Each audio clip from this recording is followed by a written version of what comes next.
మాజీ మంత్రి BRS MLA Mallareddy మరో భూ వివాదంలో ఉన్న ల్యాండ్ సర్వేను రెవెన్యూ అధికారులు సర్వే చేస్తున్నారు. ల్యాండ్ పరిసర ప్రాంతాల్లోకి పోలీసులు ఎవరిని అనుమతించడం లేదు.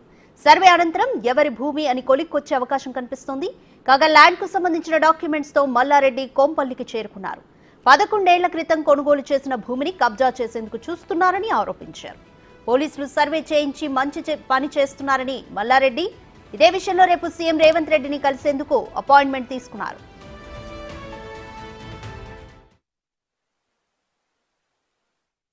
నోటీస్ ఇవ్వకుండా సర్వే చేస్తున్నారు. చూడాలి మొత్తం వాళ్ళ ల్యాండ్ అంటారేమో అని అనిపిస్తుంది. ఇప్పుడు వాళ్ళు కొన్నామని చెప్తున్నారు. 15 మంది బాధితులు. ఇప్పుడు మేము 2011లో కొన్నాము. 13 సంవత్సరాలు నుంచి మా హ్యాండ్ ఓవర్లు ఉంది. మాకు రెంట్లు వస్తున్నాయి.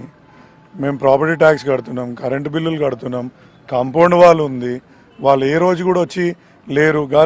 వాళ్ళు కొన్నారు అంటే 2-3 ఏళ్ళ ప్రాపర్టీ ట్యాక్స్ చూపెట్టమాను, ఒక కరెంటు బిల్లు చూపెట్టమాను. అంటే అప్పుడు అధికారం ఉంది, మీది మంత్రిగా ఉన్నాడు మల్లారెడ్డి, ఇన్ఫ్లుయెన్స్ చేసి మమ్మల్ని బయటికి వెళ్ళగొట్టిరని చెప్పేసి వాళ్ళు అంటున్నారు. దానికి నేను ఏం మాట్లాడలేదండి. ఎందుకంటే మేము ఇయ్యాల కొనలేదు. నేను చెప్తున్నా కదా, 2011లో నేను మల్లారెడ్డి గారు పాలిటిక్స్ లో లేము.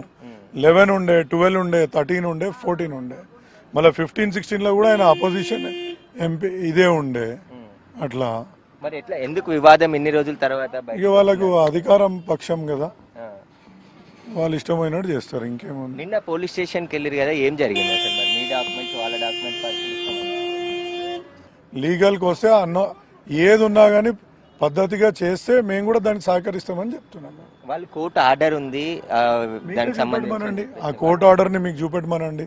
నిన్న మరి పోలీసులకు చూపించలేదా? వాళ్ళు ఎవరికి చూపించలేదు. వాళ్ళు ఏ ఆర్డర్ చూపించలేదు.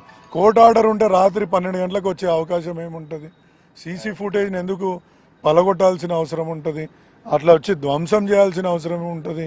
హ్యాండ్ ఓవర్ చేసుకోవచ్చు కదా ఆటోమేటిక్గా. ఇప్పుడు అనుమతి ఇస్తారంటారా మరి లోపలికి ఎవరిని? ఏమో చూస్తున్నాం మేము కూడా.